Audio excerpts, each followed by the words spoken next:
สร้างเครื่องบินบังคับวิทยุชนิด2 แชนแนล อุปกรณ์ที่ใช้ในการสร้างประกอบด้วยโฟมตันขนาด 1.25 ปอนด์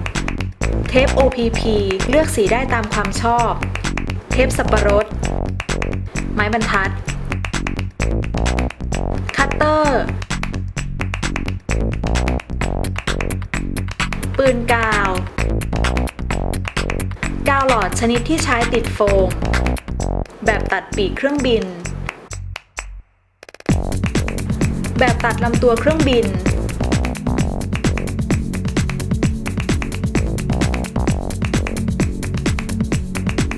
อุปกรณ์ตัดโฟมซึ่งใช้ลวดติดกับแบตเตอรี่ 12 โวลต์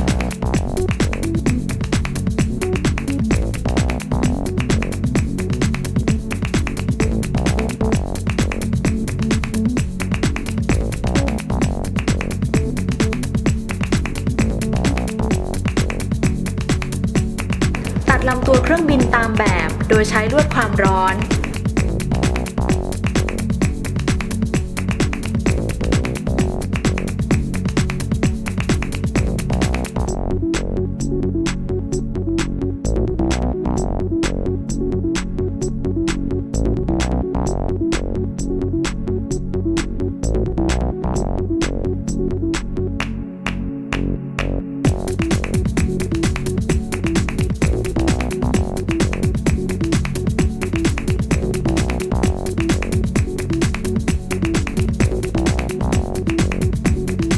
ตัดปีกตามแบบ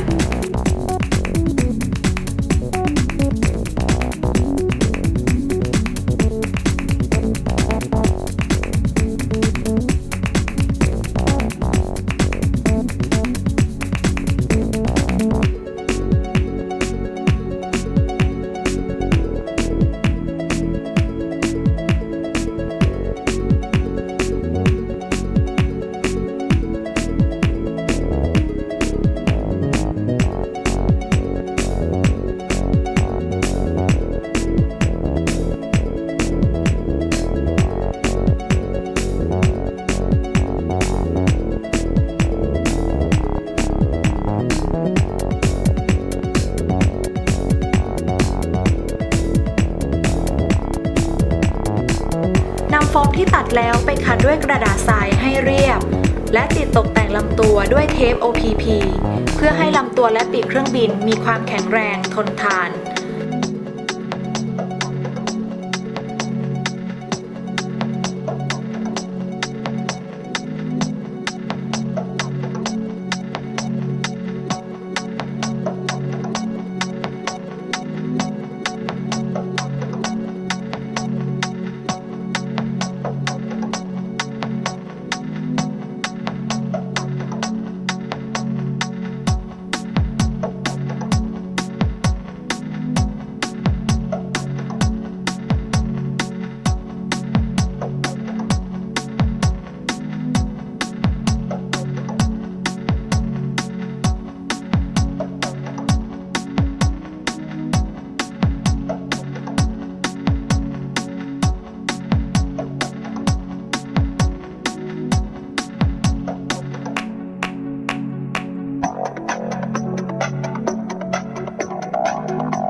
ติดตั้งแผนหางเครื่องบิน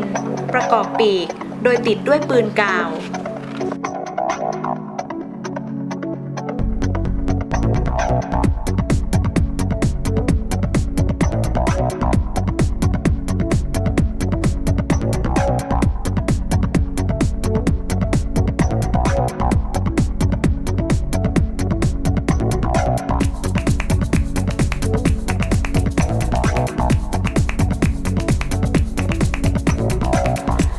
ชุดเครื่องรับวิทยุพร้อมมอเตอร์ติดบนปีกติดด้วยเทปกาวสับปะรด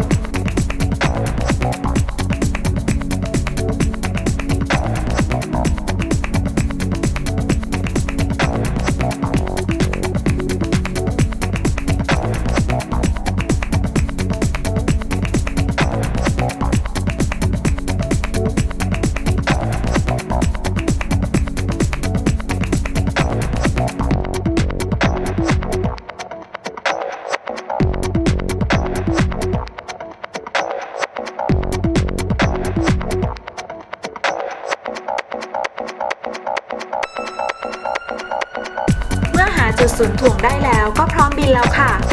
ราคาอุปกรณ์สำหรับเครื่องบิน2ช่องตกลำละ 1,400 บาท